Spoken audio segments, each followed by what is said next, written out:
जोहार, नमस्कार। देख रहे हैं आप द भारत मित्र। आपके साथ मैं आरती सिंह।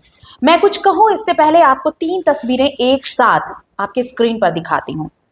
आप देखिए ये तीनों तस्वीर, एक बोकारो की तस्वीर है, दूसरी रामगढ़ की और तीसरी गिरिडीह की।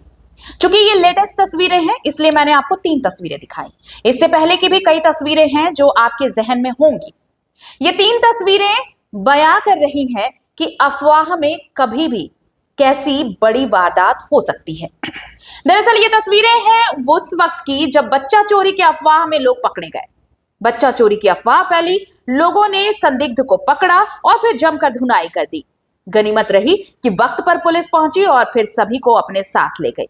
चलिए ये तस्वीरें देख ली। हमारे साथ सहयोगी चित्रंजन भी हैं। चित्रंजन, ये 3 तस्वीरें जो आपने देखी, ये सिर्फ 3 तस्वीरें ही नहीं है, अलग अलग जगहों से ऐसी तस्वीरें आ रही हैं कि अफवाह फैल रही है कि बच्चा चोरी कर लिया गया है और उसके बाद कोई भी संदिग्ध दिख रहा है तो लोग उसे पकड़ रहे हैं और फिर पिटाई कर दे रहे हैं। ये तो अच्छा है कि अब तक पुलिस वक्त पर पहुंची है। फिल्मों की तरह नहीं कि कहानी खत्म हो गई तब पुलिस पहुंच रही है। पुलिस वक्त पर पहुंच रही है और लोगों की जान बचा ली जा रही है। लेकिन ऐसा कब तक चलता रहेगा? हो सकता है कि भीड़ कोई इंसाफ कर दे और तब पुलिस के पास क्या बचेगा, तब प्रशासन के पास क्या जवाब बचेगा। तो ये बहुत संजीदा मामला है जो प्रशासन के लिए बड़ी चुनौती बन गया है। बिल्कुल, देखिए क्योंकि लगातार राज्य में जो बच्चा चोरी के जो मामले हैं वो बढ़े और अंशंसिका के बाद तो ये सारी चीज़ें और तेज़ी से फैल रही, क्योंकि जो मामले सामने आए कि कैसे जो पूरे मामले पर जो चीज़ें सामने आए कि कैसे बच्चा चोरी किया जाता है, जो खासकर जो फेरी का काम करते जो घुमक्कड़ परिवार के लोग हैं उन पर तो संदेह लोगों का बढ़ा है। अब देखिए इसमें 2-3 चीज़ें, एक तो सच्ची घटनाएं भी होती है कि सच में, क्योंकि तब तो इतना बड़ा एक गिरोह जो है प्रशासन के पकड़ में आए। दूसरी तरह यह है कि कई लोग जो है सच में रोजी रोटी के लिए जो है फेरी का काम करते हैं, तो उनके ऊपर भी अब आफत आएगी कि उन लोगों को भी किसी इलाके में अगर कोई बच्चे उनके पास आते हैं तो बच्चा चोर के शक में उनके साथ मारपीट की जा सकती है। अब इस मामले पर देखिए, क्योंकि प्रशासन का भी थोड़ा रोल बढ़ जाता है। प्रशासन का रोल सिर्फ घटना घट रही है उसको रोकने के लिए, बल्कि उससे पहले लोगों को जागरूक करने का भी काम प्रशासन को करना होगा। साथ ही साथ लोगों को भी जागरूक होना होगा कि हर कोई बच्चा चोर नहीं हो सकता।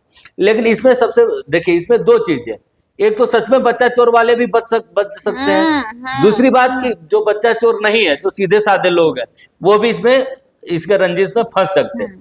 और यही कारण है कि इसको लेकर जो मॉब जैसी घटनाएं घटती है, कभी 2 समुदायों की घटना घट जाती है, मतलब इसको आप डिफाइन नहीं कर सकते कि आखिर ये किस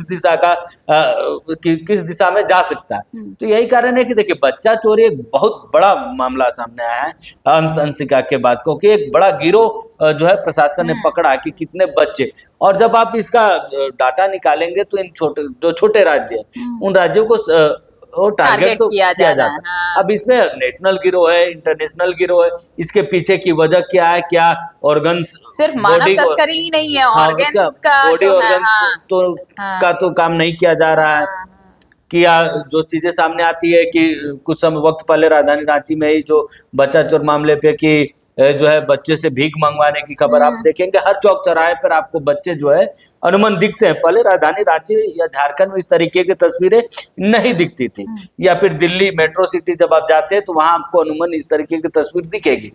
या फिर महाराष्ट्र में तो मुंबई का जो इलाका, जो टाउनशिप जहाँ पर सेलिब्रिटीज आते जाते, उस क्षेत्र में आप देखेंगे एक महिला बच्चा को गोद लिए हुए और बच्चों के साथ भीख मांगते हुए अनुमान आपको तस्वीरें दिख जाएगी। यानी कि बड़े शहरों में जो है ऐसे बच्चों को लगाकर पैसे एक उगाही और या फिर बच्चे से भीख मंगवाने का काम जो है वो तो होता है, इसको आप डिनाई नहीं कर सकते, क्योंकि प्रशासन में भी ने भी इस चीज को लेकर पुष्टि की है। एक चीज बड़ा दिलचस्प है, मैं एक वाकया आपको कल शाम का ही बताने वाली हूँ। इस वक्त जो सबसे शुरू में आपने 3 तस्वीरें देखी, इसमें एक तस्वीर जो रामगढ़ की आपने देखी, रामगढ़ में जिस महिला की पिटाई की गई है उनकी भाषा हरियाणवी है और वो कह रही है कि उनकी ट्रेन छूट गई थी और वो इधर भटक गई है।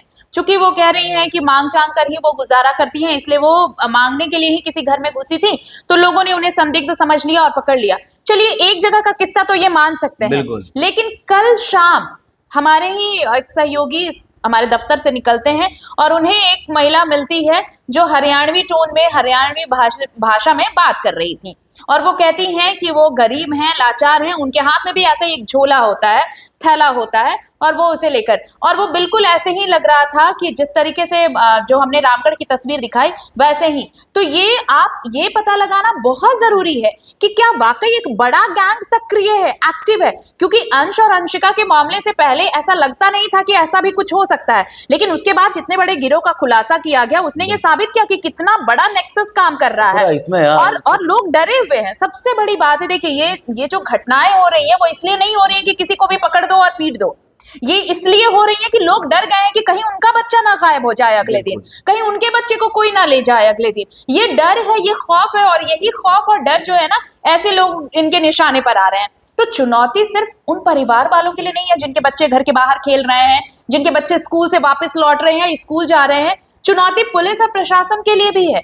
आप सोचिए कि ये इतना कोइंसिडेंस नहीं हो सकता है चित्ररंजन, कि रामगढ़ में भी वो महिला हरियाणवी भाषा में बात करती है और फिर उसकी ट्रेन छूट जाती है, और रांची में भी सेम उसी टोन में उसी भाषा में बात करने वाली एक और महिला मिलती है जो कहती है कि वो भी मांग चांग कर गुजारा कर रही है, उसे भी कुछ खाने के लिए चाहिए, बहुत गरीब है। तो ये इतना बड़ा तो कोइंसिडेंस होना मुश्किल लगता है मुझे। बिल्कुल, देखिए इस सब कामों में महिलाओं को इसलिए भी आगे किया जाता है, एक तो लोग आप शक नहीं करते, महिला पे शक नहीं करते, और पकड़े जाने पे महिलाओं की मौत नहीं होती है, बहुत कम होता है, बहुत कम। जैसे यहाँ रामगढ़ वाले किस्से में हुआ, क्योंकि लोग, मैंने कहा ना कि लोग डरे हुए हैं, अब वो डर निकलता है। यही कारण है कि उसके साथ वो घटना घट रही थी, मारपीट वाली घटना जो होती है। लेकिन देखिए इसलिए जो इस नेक्सस को चलाने वाले जो लोग हैं इस चीज को जानते हैं, और देखिए झारखंड के लोगों को झारखंड में नहीं कराया जाता, यानी अदर स्टेट ले जाया जाता है। इसके पीछे एक बड़ा जो नेटवर्क है वो काम कर रहा है इन लोगों के लिए, और ये देखिए प्रशासन के लिए तो चुनौती है, क्योंकि चुनौती नहीं बल्कि इसको तो खत्म करना ही होगा। जिस तरीके से ना सिर्फ झारखंड में बल्कि अब देखिए, और इनका जो टारगेट होता है वो टारगेट होता है छोटे घरों के बच्चे, इनके टारगेट होते हैं। देखिए जब बड़े घरों के में जाएंगे तो एक तो बच्चे निकलते नहीं है, बड़े घरों में बच्चा आसानी से प्रवेश नहीं कर सकते। दूसरी चीज की बड़े घरों को अगर टारगेट करेंगे तो प्रशासन पर दबाव रहता है, वो तुरंत पकड़े जाए। और छोटे घरों में क्या है कि वो गरीब इस तरीके के घरों को वो चूज करते ताकि बच्चे को उस रूप में ढालने में भी उनको आसानी हो। मैंने कहा ना कि पूरा एक नेटवर्क है कि कैसे घरों में इनकी बाकायदा ऐसा लगता है कि इनको पूरा मानो कि ट्रेनिंग दे के भेजा जाता हो कि जाइए कैसे करना, तब तो इतने बारीकी से इन लोग अंजाम दे देते हैं। चलिए, ये तो है, हमने कुछ चीजें आपको रखी आपके सामने। एक आंकड़ा जो बताता है वो मैं आपको जरूर बताऊंगी कि आप इसी से सहम जाएंगे कि झारखंड में, सिर्फ झारखंड में हर साल 500 से 700 बच्चे लापता हो रहे हैं। ये आंकड़ा कितना डरावना है आप इसी से समझिए कि 500 से 700 बच्चे सालाना गायब हो जा रहे हैं और इनका कोई सुराग नहीं मिल रहा। मैं किसी फिल्म का प्रमोशन तो नहीं कर रही हूँ, लेकिन मुझे ये बताना जरूरी लगता है कि इस वक्त एक पिक्चर आई, एक मूवी आई, रानी मुखर्जी की मर्दानी। आपको वो मूवी एक बार देखनी चाहिए कि कैसे एक बड़ा गैंग इस सारी चीजों को ऑपरेट करता है, बच्चों को कैसे किडनैप करने का, बच्चों को गायब करने का, और बच्चों को कैसे उन्हें ट्रांसपोर्ट किया जाता है। अगर आपने वो फिल्म देखी होगी तो आपको चीजें समझ में आ रही होंगी। मैं ये नहीं कहती कि सारे मामले एक जैसे होते हैं, लेकिन चीजें जब समाज में ऐसी आती हैं तो फिर ये कहते हैं कि जो फिल्म होती हैं वो समाज का आईना होते हैं, यही कहा जाता है ना। तो अपने बच्चों को आप तो सुरक्षित रखिए, लेकिन ये जागरूकता भी आपके लिए जरूरी है कि हर आम आदमी जो आपकी जान पहचान का नहीं है, जरूरी नहीं कि वो बच्चा चोर ही हो।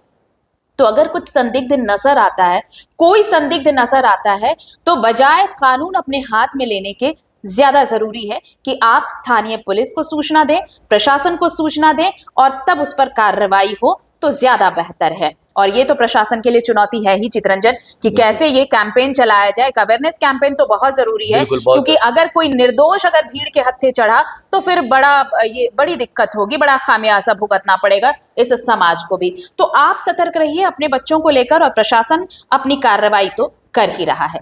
नमस्कार, जोहार।